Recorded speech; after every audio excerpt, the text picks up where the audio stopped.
एक गांव था, नाम था ढोलकपुर। बड़ा ही शांत और सुंदर गांव था। लोग हमेशा खुशी से झूमते थे क्योंकि उस गांव में रहता था महाराज रायस्टार, जो अपने गांव के लिए एक शेर था, जो कभी अपने लोगों के साथ गलत होने नहीं देता था। लेकिन उस गांव में छुपा था एक डरावना राज, एक राज जो सबके दिल में था पर जुबान पे नहीं। गांव के बीच एक सूखा हुआ पेड़ था जिसे लोग कहते थे श्रापित पेड़। ना कोई उसके पास जाता, ना कोई उससे आंख मिलाता। हर पूर्णिमा के अगले दिन उस पेड़ के नीचे एक लाश मिलती थी।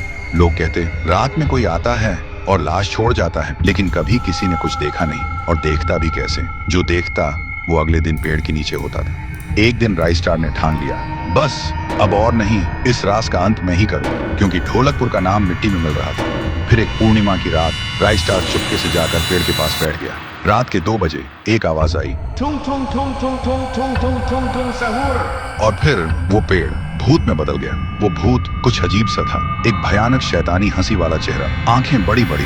वो पेड़ चल के एक घर के गेट को जोर जोर से खटखटाने लगता है। तभी एक आदमी डर के मारे आवाज सुन के बाहर निकलता है। वो भूत अपने लकड़ी जैसे हाथ से एक ऐसा थप्पड़ मारता कि उसकी सांस वहीं थम जाती है, और उसी जगह उस लाश को ले जाता है और वापस फिर से पेड़ बन जाता था। देखते ही रायस्टार का दिल कांप जाता है, पर वो कुछ बोलता नहीं। सुबह लोग भीड़ में जमा हुए और रायस्टार ने पहली बार उस पेड़ से बात करने की कोशिश की। पेड़ के अंदर से एक आवाज निकली, क्या तुम सब भूल गए मुझे? रायस्टार बोलता है, तू कौन है? पेड़ बोलता है, मैं हूँ ठुन ठुन ठुन साहुर। एक वक्त था जब मैं भी इस गांव का एक प्यारा सा बच्चा था, लेकिन 100 साल पहले मुझे इसी पेड़ से रस्सी बांधकर उल्टा लटका दिया गया, गांव वालों की आंखों के सामने, और मेरी मौत को तमाशा बना दिया गया, सिर्फ इसलिए क्योंकि मैंने एक राज देख लिया था जो लोग छुपाना चाहते थे।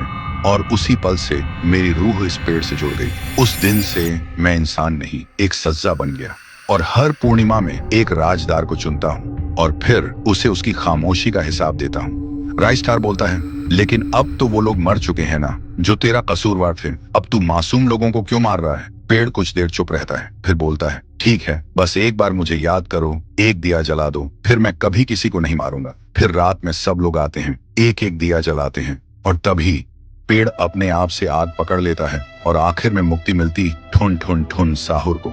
उस दिन के बाद गांव में कभी कोई लाश नहीं मिली। हर पूर्णिमा में लोग एक दिया जलाकर उसकी यादों को जिंदा रखते हैं, क्योंकि अगर भूल गए तो सपने में एक आवाज सुनाई देती थी, Tung tung tung tung tung tung tung tung tung सहूर।